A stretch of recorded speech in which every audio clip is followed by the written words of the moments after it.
What's up, guys? Sorry if my voice sounds a little funny. I've been sick lately.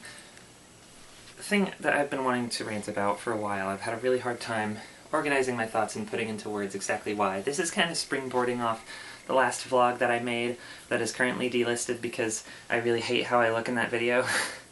But I wanted to kind of springboard off of something I said in that one where I sort of talked about the way that men and boys, like young guys especially, have a tendency to, as they stick to things that they loved when they were kids, something like Dragon Ball Z, for instance, as they get older, the way that they appreciate that show kind of has to evolve and change as they mature and grow older. And the way that a lot of guys seem to prefer to do that is by gamifying the whole thing, and by that I mean sort of treating the art like it's like a game, like like it literally is a representation of a sterile set of facts.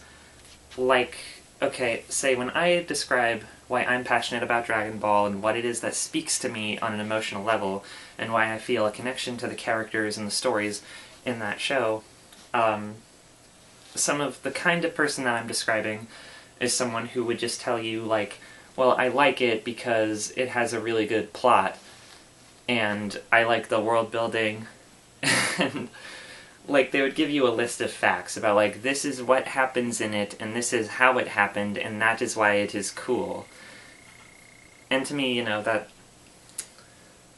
there's certain works of fiction where studying, like, just the bare basic facts of it versus, like, the emotional, like, arcing narrative, for some things, understanding lore and world building and backstory, that all can be very important to getting, like, a full appreciation of the experience, but then there are other things where I feel like these people might be missing the forest for the trees. And that is why I wanted to call this video lore versus narrative, and how a lot of people, especially in my generation, in Gen Z, granted I am an elder Zoomer, I'm definitely on the older end of that spectrum, a lot of people in Gen Z seem to prioritize the information and the facts versus, like, what the subjective experience of the art they grew up with was. And I don't know, to me, like, I just find it much more fulfilling and gratifying to stay in touch with my inner child and try to keep that connection in mind and try to remember what it's like to just have that wide-eyed, like, curiosity about the thing that I'm seeing. Because when it gets down to it, when you prioritize just, like, organizing facts into, like, data and, like, collecting data into, like, spreadsheets and turning those spreadsheets into a fan wiki, I feel like that, for me, that just drains the experience of what makes it so meaningful in the first place. It makes the whole thing feel a little less tangible and a little less real, which I understand is, like, it's kind of the opposite for most people, where, like, to them, like, the more they can verify these facts and, like, organize them into, like, one place, for them, that is what makes it more real and more easy to understand. And I guess that's where I'm coming from, is that I don't feel the need to understand everything in a work of fiction. I think there are plenty of times where, I mean, having hard and fast rules about, say, like, a magic system, for example, that can be really cool, and that can lead to great storytelling.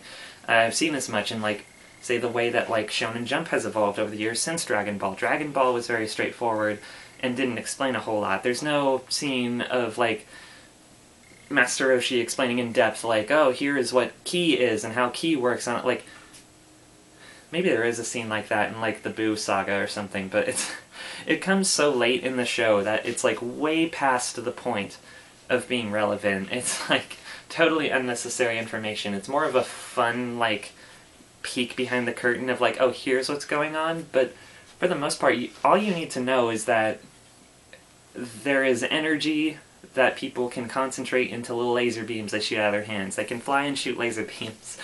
That's all you really need to know.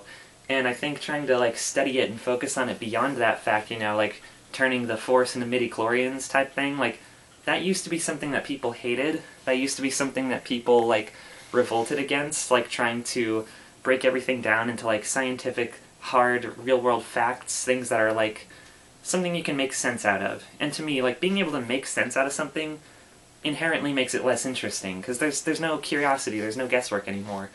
And, being Gen Z, like, we grew up in the age of information. We grew up in an age where having access to all of this knowledge, all of this stuff, is commonplace. Like, why, if I watch a movie and I don't understand something, why wouldn't I be able to just Google it and have a million different answers, some hypothetical, some factual, as to what was going on in that part I didn't understand? In an era before the internet, this was not possible.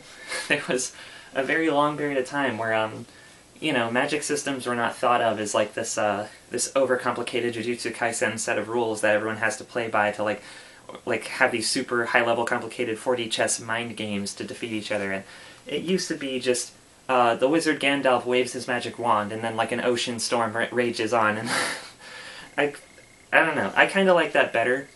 And I feel like over time that kind of notion is dying more and more. And I can totally understand why. Some people might see this as like a linear scale of like things getting more complicated because storytelling is getting better over time. I wouldn't say it's inherently better. I would say it's just different. The transition from Dragon Ball to something like Naruto, where there's a lot more like complicated strategy at play, or then evolving onto something like, something like Hunter x Hunter, where everybody is playing like super complicated high-level 4D chess, and all their powers need to be explained for like 12 minutes at a time for you to understand what the fuck is going on. And I really want to emphasize that I don't think any of this is a bad thing. It's more of just a difference in personal preference, and I feel like while I'm in the minority on this, I feel like my perspective ought to be preserved, and that when I watch something like an older movie or read an older book, it's important to keep in mind that like certain things may not make total sense to you, certain things may not be like easily understood, but I don't think that's necessarily a problem. I think that having an air of mystery to certain things, like especially magic systems, makes them so much more fun and fascinating to think about, because you can just kind of infer certain things, you can fill in the gaps with your own formed common sense and like knowledge. And especially in stories where, like, maybe there are hard and fast rules, but they aren't entirely shared with you as the audience. You kind of have to figure things out on your own. That's my favorite form of storytelling, honestly, is just subtlety. I like it when a narrative trusts me to do my own thinking and figure things out on my own. And, I don't know, I just feel like that kind of perspective, that has been... Oh god. Need more alcohol.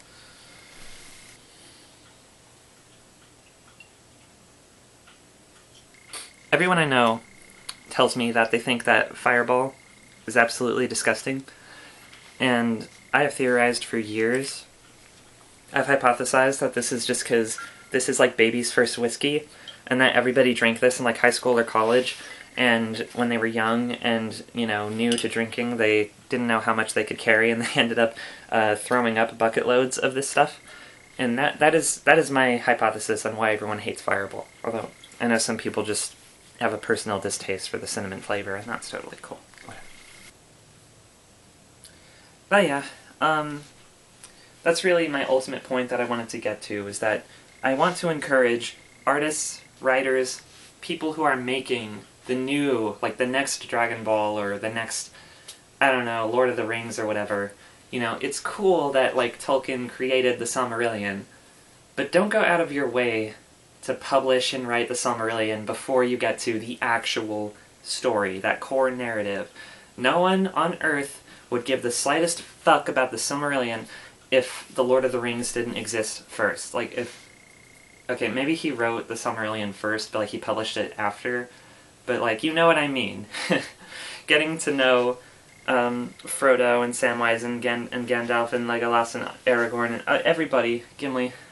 Getting to know those people and getting to feel like you know them and that they're sort of like old friends of yours, that is what makes the emotional core of that narrative so magnetic and so powerful. And that is what gets you to feel like anchored into that world. You need to feel that emotional anchor so that you can feel the journey that they're taking you on with them. When I was about 18 or 19, I did 1 year of community college, and I took a couple of creative writing classes, and one of my classmates said that she had an idea for a novel she wanted to write, that was sort of like Twilight in the sense that it has like a kind of like a commonly known monster, like say vampires, werewolves, whatever, but that she had made something similar to that had its own sort of mythology and rules, and she was asking our professor how she should go about introducing that kind of creature. And I shit you not, the way she phrased this question was, I wrote out an entire introductory chapter that goes on for about 10 pages explaining everything about this creature and how it operates and what makes it tick. Do you think that's an okay idea, or should I change it?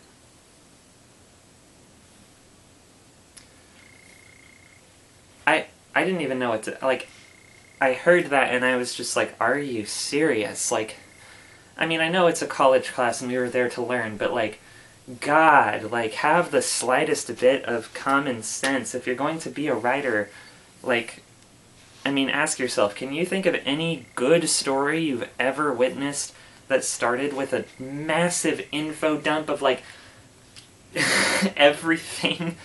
Good God.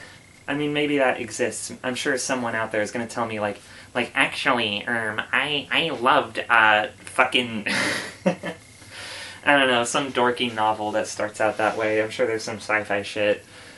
But I don't know. I feel like I'm getting a little too big for my britches here. It's not like I'm some fantastic artist who knows everything about everything. Obviously, you could write a story like that, but not if you're a freshman in college. God damn. Don't be afraid to try things that have worked before. You know, start out small, do things the way that they were done for decades, and then for centuries, for millennia. And then once you work your way up to that point where, like, you understand the rules, that's when you can bend them and break them to your will, because that's when you'll have the insider knowledge needed to crack the code and do things your way and be more ambitious and make your fucking magnum opus or whatever. This is starting to get really off topic, so I think I'm just gonna call it here. But yeah, you know, it's your girl, Giga Donk, McFrank. Call me Giga.